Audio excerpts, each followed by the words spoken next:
Assalamualaikum warahmatullahi wabarakatuh. Selamat pagi, selamat siang, selamat sore, selamat malam. Masih di channel membahas tentang Danfoss ya. Jadi kali ini saya akan mencoba sharing soal software yang digunakan untuk setting inverter. Pertama kita harus download dulu, dan ini softwarenya gratis ya. Jadi kalian bisa download di website resminya Danfoss. Ini nanti saya kasih di deskripsi linknya. Terus kita masuk ke service and support. Coba kita cek download. Oke, di sini kita drive ya. Oke, nah nama softwarenya itu MCT10 atau Motion Control Tool. Ini kita pilih. Nah, di sini ingat ini harus kalian simpan ya. Ini adalah CD key code. Jadi ini nanti berkaitan dengan installnya ya. 123 14.500. Nah, karena ini nggak pakai yang license, hanya pakai yang CD key code. Jadi ini kalian copy terus kalian simpan. Oke, kita lanjut. Nah, di sini udah banyak software-softwarenya, cuma yang kita cari adalah Motion Control Tool. Nih, langsung aja kita klik. Nah, ini tinggal simpan ya, karena saya udah download duluan. Ini versinya yang terbaru ada 5.21. Oke, langsung aja karena saya udah download. Jadi ini MCT10 versi 5.21. Kalau udah selesai download, dia akan zip filenya. Kita ekstrak dulu. Oke, kita tunggu.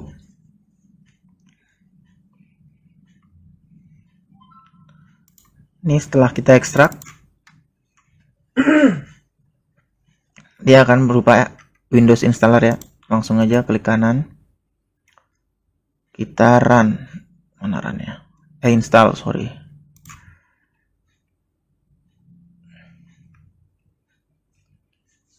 Oke, dia udah proses, tungguin aja. Ini kita tinggal next. Kita accept aja. Next.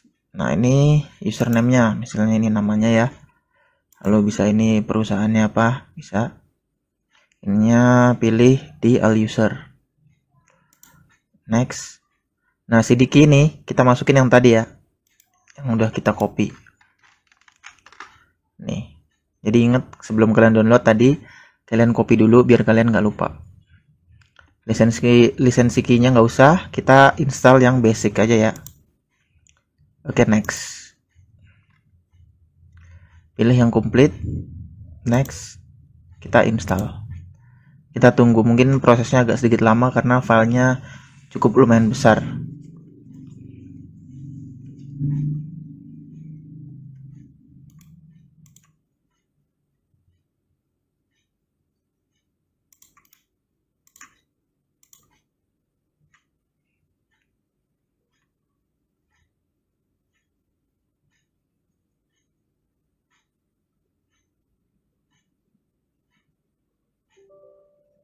Ini kita yes saja.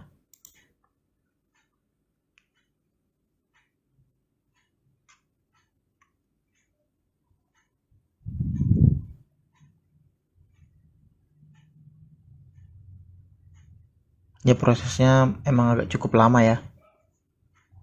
Karena filenya cukup besar. Kalau nggak salah hampir 1 giga.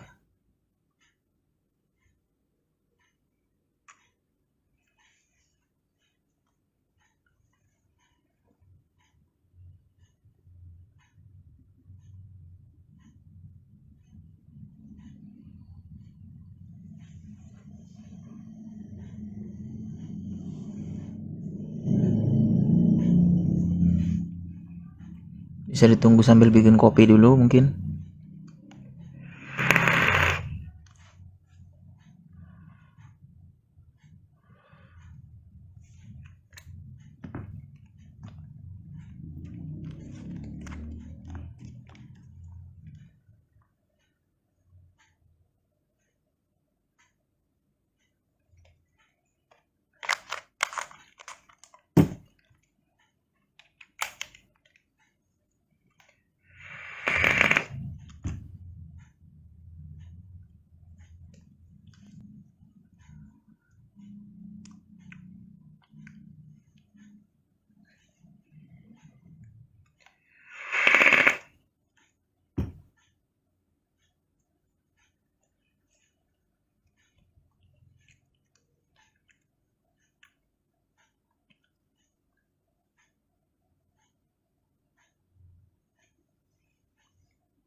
Oke, muncul lagi, kita yes saja.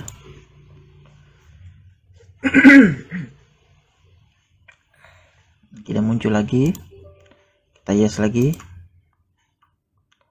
Oke, akhirnya terakhir finish. Nah, refresh. Kita cari di sini. Ini yang ini ya, MCT10 setup software.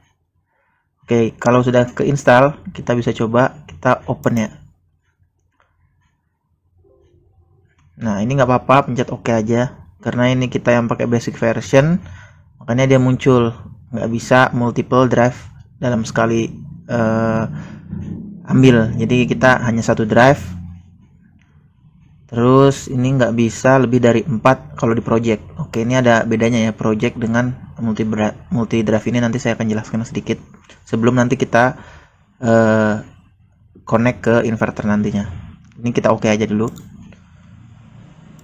Oke, sekarang yang akan saya bahas mengenai pengenalan softwarenya dulu ya. Ini adalah softwarenya MCT10 untuk mendeteksi inverter. Jadi di sini ada DPV1, ada serial, ada project. DPV1 ini kalau nggak salah untuk dia Profibus kalau nggak salah ya, atau Profinet. Saya belum pernah coba, saya belum pernah pakai yang ini. Yang saya pernah coba adalah serial dan USB. Kenapa di sini USB nggak ada? Karena dia harus langsung colok ke USB. Ini project. Nah, project ini adalah yang akan kita mau buat ya. Jadi di sini project ini kita klik kanan, new, kita pilih yang drive. Nah, di sini drive-nya bisa kita namain apa aja.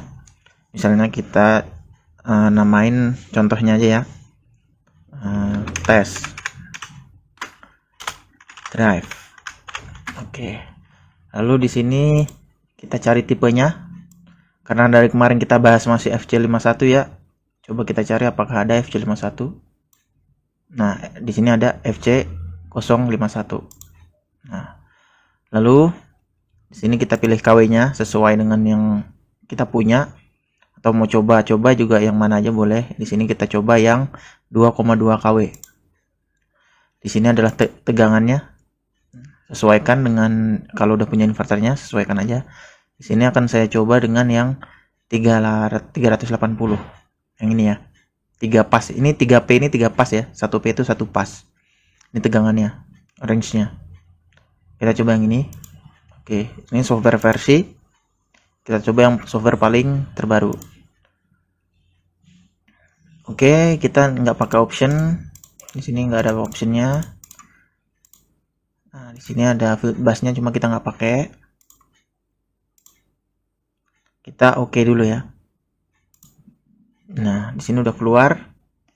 Di mana parameternya? Parameternya kita cek di sini ya. Ini yang plus ini kita klik. Nah, di sini ada muncul all parameter. Kita klik lagi. Nah, di sini adalah semua parameternya yang ada di inverter. Ini kita masih offline ya, belum connect ke inverternya atau VSD dan FOS-nya. Jadi ini kita anggap saja kita mau buat dulu seperti apa settingannya ketika kita sudah tahu. Yang pertama di sini adalah grupnya ya. Ini grup 0, 1, 2, 3 sampai 18. Lalu subgrupnya itu kita bisa buka di sini. Nah, kita cek. Nah, di sini ada 0. Ini 0. 0 di sini adalah sama dengan 0 yang paling pertama di sini ya, yang paling kiri. Kemudian kita ke sini. Nah, isinya itu 0, 03. Kalau di inverter itu nanti dia parameternya tuh 0 strip 03. Jadi itu isinya ini. 0 strip 1 isinya ini ada 3. Dan seterusnya ya. Jadi di sini lebih gampang. Nah, kalau untuk grup-grup sendiri ini ada masing-masing fungsinya. Jadi kalau misalnya kita minimize dulu, biasanya paling pertama adalah kita masukin data motor ya. Di sini nameplate motor. Misalnya nameplate motor kita udah tahu. Dia ada di motor data. Nah, di sini. Ini ada motor power. Ada motor voltage. Nah, di sini misalnya motornya udah benar nih. 2,2 kW. Oke. Biasanya tegangan motor mungkin di nameplate 380. Lalu kita coba di sini kita rubah. Nah, di sini bisa kita ketik, bisa kita pakai scroll ini. Enak sih diketik. Pencet OK. Lalu di sini ada frekuensi 50, cara ngerubahnya juga sama. Sini ada ampere. Biasanya beda-beda sedikit dengan nameplate motor. Kita coba rubah jadi 5 pas ya, 5 ampere. Tuh.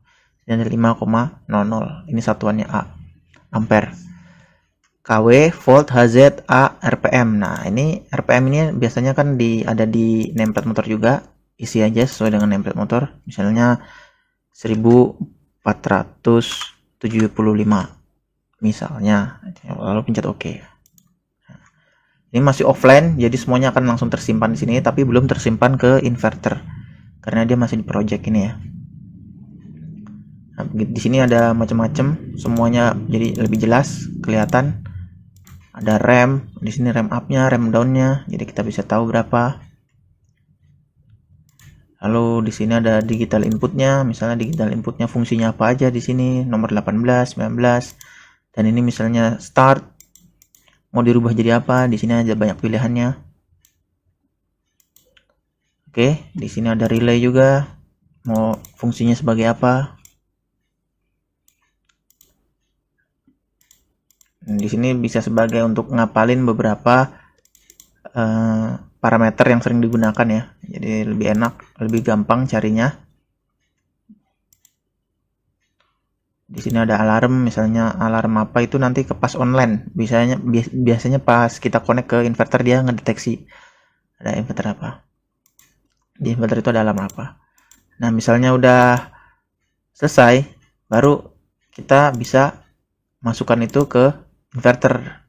Cuma karena ini belum terkonek, jadi nggak bisa. Nah, yang ini ada read dan write. Kalau write itu langsung. Nah, ini error karena nggak ada drive-nya. Error, ada drive-nya. Karena ini masih offline. Ini hanya pengenalan saja ya. Ini secara offline aja. Ini di sini semua parameternya. Rubah tinggal sini aja, klik dan rubah. Oke, video kali ini aja segini aja dulu pendek. Next kita akan coba online. Karena saya belum ada inverternya. Kemungkinan nanti kalau udah ada inverternya saya akan lanjut untuk connect ke FC51. Oke. Di sini ya, tipenya ngelihatnya database informasi itu di sini. Kalau ini parameter, nah di sini drive-nya, ini tipenya, KW-nya, voltasenya, software-nya. Oke, sekian. Oh iya, lupa kalau mau simpen ya, kalau mau simpen bisa seperti biasa file save as. Misalnya kita mau di desktop aja ya, di depan biar kelihatan. Misalnya nama filenya FC51. Nah, biasanya belakangnya misalnya mesin conveyor nomor 10 misalnya aja. Lalu kita klik save. Nah, di sini akan berubah namanya FC51 mesin conveyor nomor 10. Kemudian kita close, kita cek. Di sini ada filenya yang ini ya, bentuknya itu filenya itu SSP file. Nah, ini kalau mau buka klik aja ini, double klik, dia akan langsung kebuka. Nah, ini kita coba cek. Nah, ini kan yang tadi kita rubah ya, ini 5 benar, ini 380. Ini defaultnya 400, ini defaultnya 5,3, berarti ini udah kerubah. Udah kita save di desktop ya. Oke, kita close. Terima kasih. Sampai ketemu di video selanjutnya. Seperti biasa, kalau ada yang tanyaan bisa komen. Kalau suka bisa di like, di subscribe, di share. Jika bisa membantu berbagi ilmu. Terima kasih. Wassalamualaikum warahmatullahi wabarakatuh.